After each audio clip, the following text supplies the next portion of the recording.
Você já sentiu o cheiro do medo? Não falo daquele medo comum, de filme ou pesadelo. Tô falando do medo que gruda no corpo igual suor, que faz o coração bater tão forte que parece que vai pular do peito.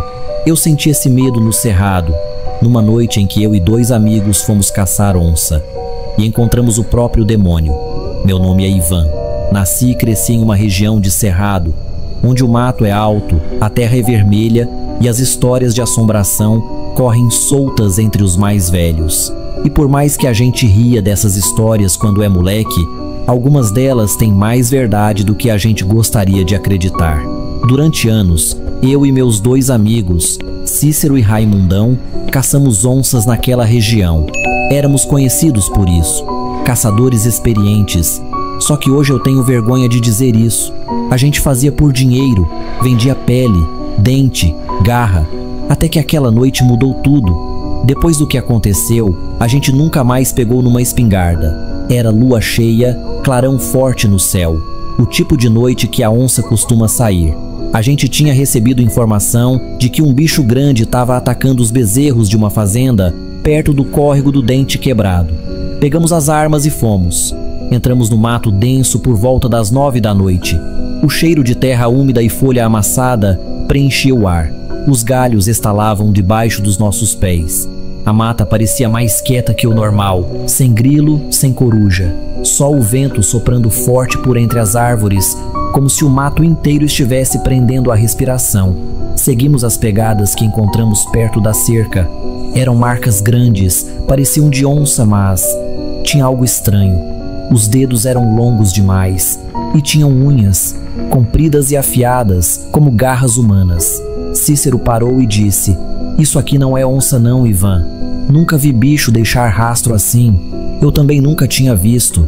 Mas mesmo assim, a gente continuou. Era como se alguma coisa nos puxasse para dentro daquele mato. Por volta da meia-noite, escutamos um estalo seco. Crack! Como se alguém tivesse quebrado um galho grosso bem do nosso lado. Apontamos as lanternas na direção e não vimos nada. Mas então, ouvimos uma respiração pesada, grave, ofegante, e depois um grunhido, baixo, mas gutural.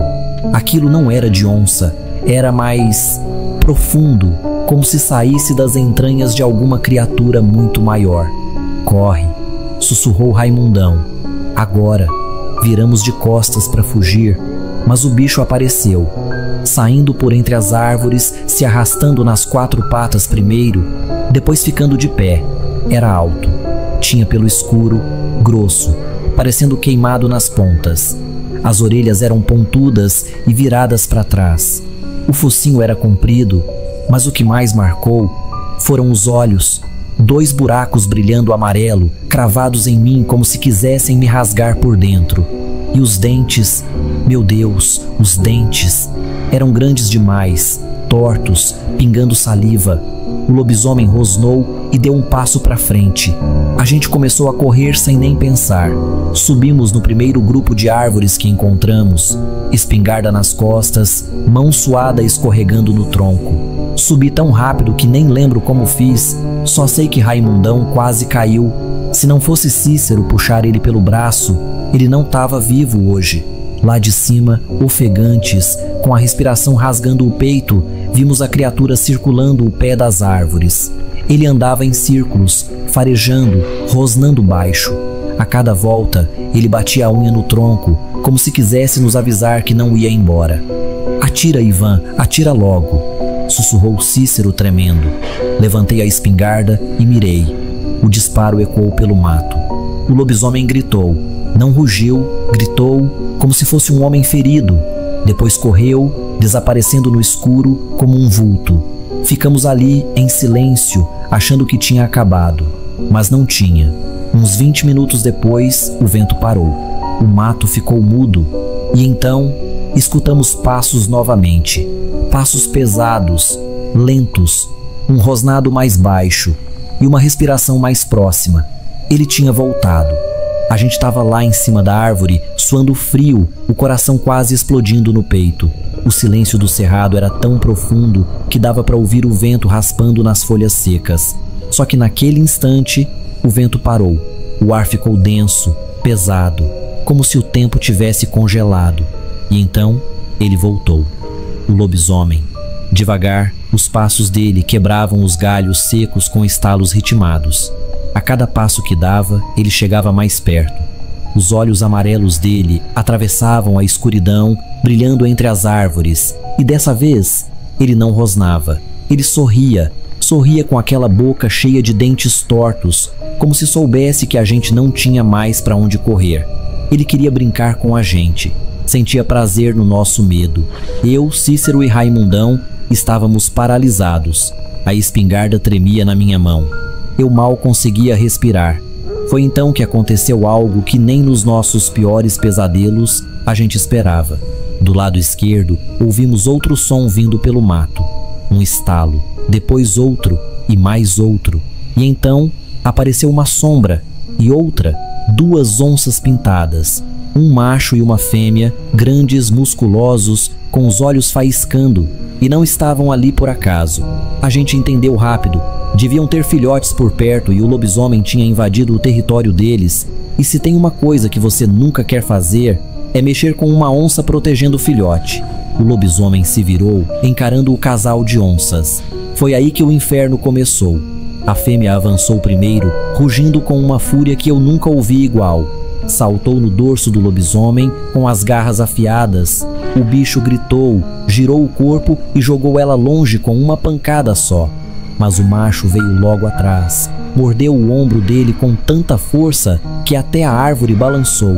O lobisomem urrou de dor, caiu no chão e se ergueu de novo, agora mais selvagem, mais monstruoso.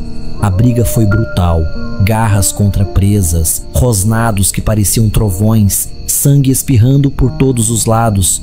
Os 3 se embolaram no chão, rolando por entre folhas secas, batendo nas árvores, despedaçando tudo ao redor.